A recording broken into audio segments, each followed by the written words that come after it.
അപ്പോഴേ ഇന്നത്തെ കറിക്ക് കിട്ടിയേക്കുന്നത് കുഞ്ഞിന ഇലയാണ്. ഇടയ്ക്ക് ചാളയുണ്ട് 3-4, അത് വറുക്കാൻ വേണ്ടിയിട്ട് എടുക്കുക.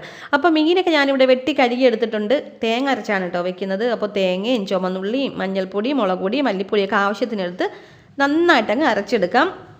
ഇനി ചട്ടിയിലേക്ക് വെളിച്ചെണ്ണ ഒഴിച്ച് കുറച്ച് ഉലുവ ഒന്ന് പൊട്ടിക്കുക. അതിലേക്ക് ഇഞ്ചി വെളുത്തുള്ളി നന്നായിട്ട് വഴറ്റിയെടുക്കാം. പിന്നെ തക്കാളിയും പച്ചമുളകും ചുമന്നുള്ളിയൊക്കെ അരിഞ്ഞു വെച്ചിട്ടുണ്ട്. അതും കൂടി വഴറ്റിയെടുത്തിട്ട് അരച്ച് വെച്ചേക്കുന്ന അരപ്പും കൂടി ചേർത്ത് ആവശ്യത്തിന് വെള്ളവും ഉപ്പും പുളിയും ചേർത്ത് നന്നായിട്ട് തിളപ്പിക്കുക. അതിലേക്ക് മീനിട്ട് കൊടുക്കാം. അതിവിടെ കിടന്ന് വേകുമ്പോഴേക്കും പൊരിക്കാൻ മാറ്റി വെച്ച മീൻ എടുത്തിട്ട് നമുക്ക് പൊരിക്കാം. പിന്നെ മെഴുക്ക് വരട്ടാൻ വേണ്ടിയിട്ട് പയറാണ് കേട്ടോ എടുക്കുന്നത്. പയറും സവാളയും പച്ചമുളകും ഇതെല്ലാം കൂടി അരിഞ്ഞെടുക്കാം. അപ്പോൾ നന്നായിട്ട് കഴുകി അരിഞ്ഞെടുത്തിട്ടുണ്ട്. ഇനി ഒരു പാനിലേക്ക് എണ്ണ ഒഴിച്ച് കടുവൊക്കെ താളിച്ചിട്ട് പയറിട്ട് ഒന്ന് ഇളക്കി കൊടുക്കാം. പിന്നെ ഒരു 2-3 നാക്ക് തേങ്ങയും കൂടി ചേർത്ത് നന്നായിട്ടങ്ങ് വഴറ്റിയെടുക്കാം കേട്ടോ. അപ്പോൾ നമ്മുടെ പയറും മീൻ വറുത്തതും മീൻകറിയൊക്കെ റെഡി ആയിട്ടുണ്ട്. ഇനി ഒരു 1:30 ആകുമ്പോഴത്തേനാണ് കേട്ടോ ഞാൻ ചോറ് കഴിക്കുന്നത്. അപ്പോൾ ഇത്രയേ ഉള്ളൂ.